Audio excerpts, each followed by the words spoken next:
Welcome Prime Minister Modi, Prime Minister Morrison, Prime Minister Suga to this historic Quad Leaders Summit. We'll begin with a short introductory video, followed by welcoming remarks from President Biden, followed then by Prime Minister Modi, Prime Minister Morrison, and finally Prime Minister Suga. And then we'll take a brief pause for the press to leave the room. And with that, the video. Last Sunday, an earthquake and violent tsunamis struck the nations that surround the Indian Ocean, India, Japan, and Australia. Forged from trial, united in a vision, free and open, inclusive and healthy, anchored by shared values, unconstrained by coercive power, and committed to addressing the world's defining challenges. A moment of crisis summons us with renewed purpose to end COVID-19, combat the threat of climate change, and lock arms in support of a secure and prosperous region, together with a commitment to democracy and in the spirit of cooperation. The Quad rises to new heights to secure a free and open Indo-Pacific for the region, our peoples, and the world.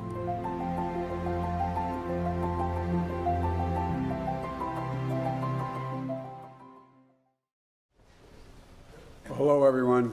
I wish we were able to do this in person, but it's wonderful to gather with friends, even in this virtual format. We're reminded that we're in the midst of a global crisis, but we're going to overcome that as well. The Quad Group was created in the wake of, as everyone just saw on that short film, in the wake of a crisis under my predecessor, George W. Bush, on the 2004 tsunami.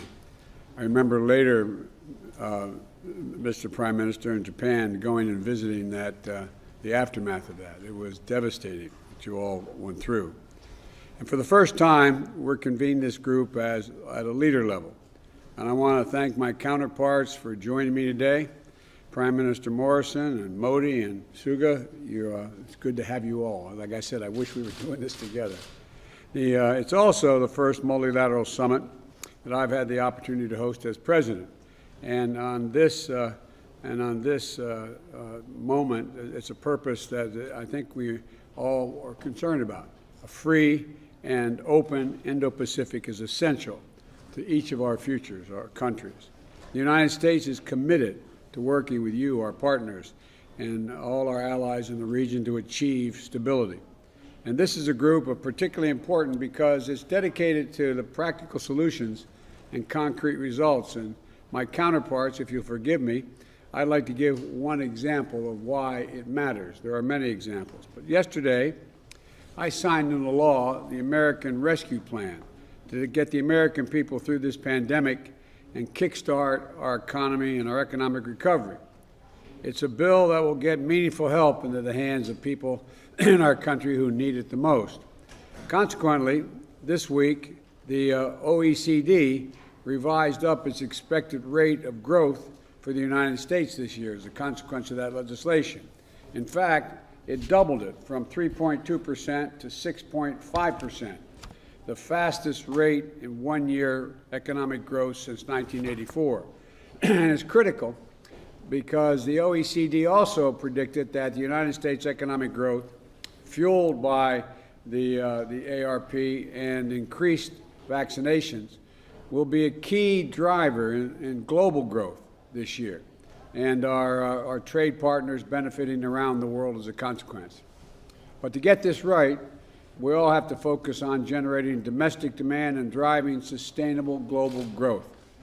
And we're launching an ambitious new joint partnership that is going to boost vaccine manufacturing and for the global benefit and strengthen vaccinations to benefit the entire Indo-Pacific. We're establishing a new mechanism to enhance our cooperation and raise our mutual ambitions as we address accelerating climate change. And we're renewing our commitment to ensure that our region is governed by international law, committed to upholding universal values and free from coercion. We've got a big agenda ahead of us, gentlemen, as you well know, but I'm optimistic about our prospects. The Quad is going to be a vital arena for cooperation in the Indo-Pacific, and I look forward to working closely with all of you in the coming years. And now, Prime Minister Modi, I'm kicking it over to you. And again, it's great to see you.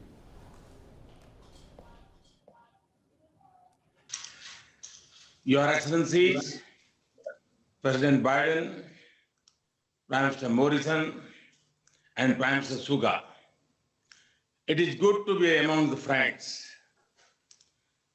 I thank President Biden for this initiative.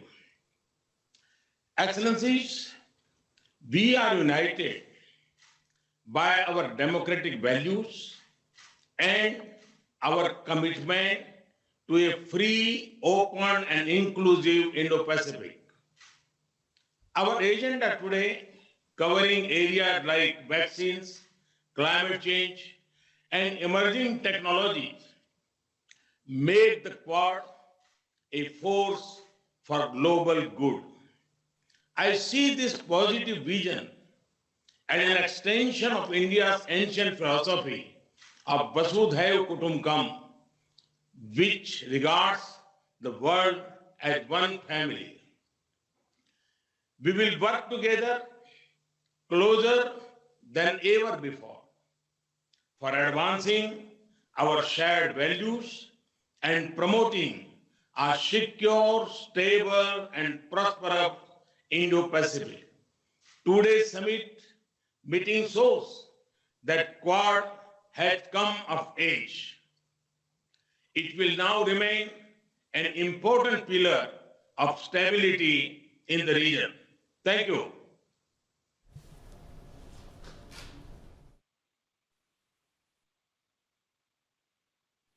President Biden for this wonderful initiative and bringing us together.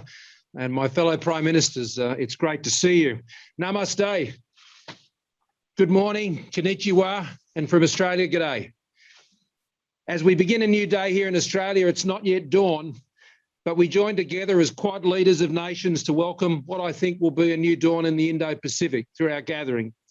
History teaches us that when nations engage together in a partnership of strategic trust, of common hope and shared values, much can be achieved.